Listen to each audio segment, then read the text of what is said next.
we are on a road towards warming of 4 to 6 degrees Celsius. We've reached 0.7 or 0.8 degrees Celsius, and we're already seeing these effects. Once you get to warming of that level, the models start to break down. I mean, climate scientists don't know what to expect. Things start going nonlinear, and so it changes everything about our physical world if we just simply do what we're doing and continue down this road. So the argument I'm making in the book is we do have the opportunity to get off that road, but in order to do so, we have to change pretty much everything, or some really fundamental things about our economic system. The good news is that the things we need to change, many of them are broken anyway. We need to make vast investments in the public sphere, which would create millions of good jobs. We need to invest in healthcare, in education, in the sciences. And in so doing, we will tackle one of the most intractable problems we face, which is gross wealth inequality. We can't fight climate change without dealing with inequality within our countries and between our countries.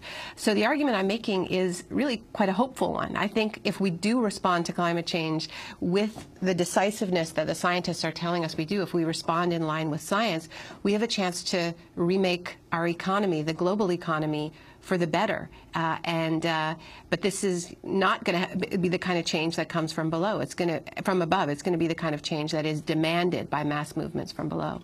Well, Naomi, but one of the central theses of your book is that the inability so far of our society to be able to deal with climate change goes to the heart of the system.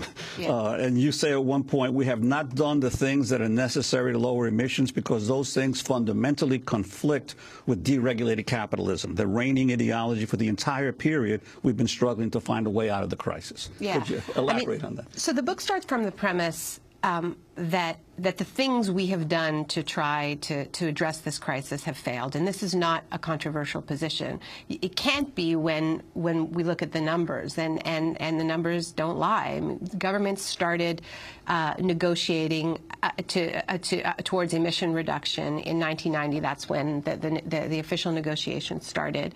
And since that time, emissions have gone up by 61% globally.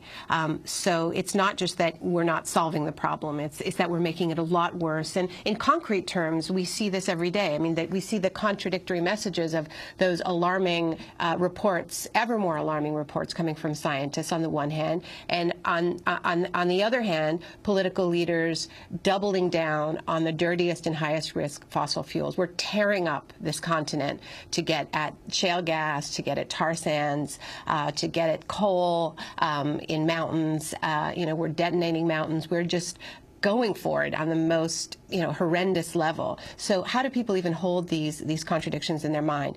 So there have been all these theories put forward about why we have failed to deal with climate change, and you often hear theories related to human nature. We just can't deal with a crisis that's far off in the future, or the political system is blamed, that politicians think short term and this is a long-term crisis. I'm putting forward a different theory, and that theory is, okay, all of these other things play a part, but the biggest problem is that this crisis landed on our laps at the worst possible historical moment. James Hansen testified before Congress in 1988. That was and he said that he could now decisively make the link between carbon emissions and warming. That was the moment when we lost all plausible deniability. Scientists knew beforehand, but this was the moment where it became the mainstream issue. That year, when the editors of Time magazine had to choose their Man of the Year, they were still calling it a Man of the Year then, they chose Planet Earth and put Planet Earth on the cover. That was the kind of consciousness that was rising. So what I do in the book is I ask, okay, what else was happening in 1988? Well, the free trade deal between Canada and the U.S. was signed, a historic moment in the advance of corporate globalization. And the next year, the Berlin Wall collapsed. Francis Fukuyama is declaring history over. This was, this in many ways is the story I told in the shock doctrine of how that triumphant ideology of market fundamentalism, as Joseph Stiglitz called it, swept the world. This was the moment when they declared victory, and there was no alternative, as Margaret Thatcher used to say. So the problem we had is that we have the essence of a collective problem. We can only solve it with real regulation, making the polluters pay, telling them they can't dig the carbon out of the ground.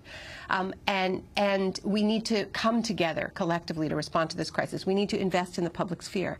But it hits us at the precise moment when all of these things become non-starters. You have to cut back the public sphere. You can't regulate. You have to embrace pure laissez-faire economics.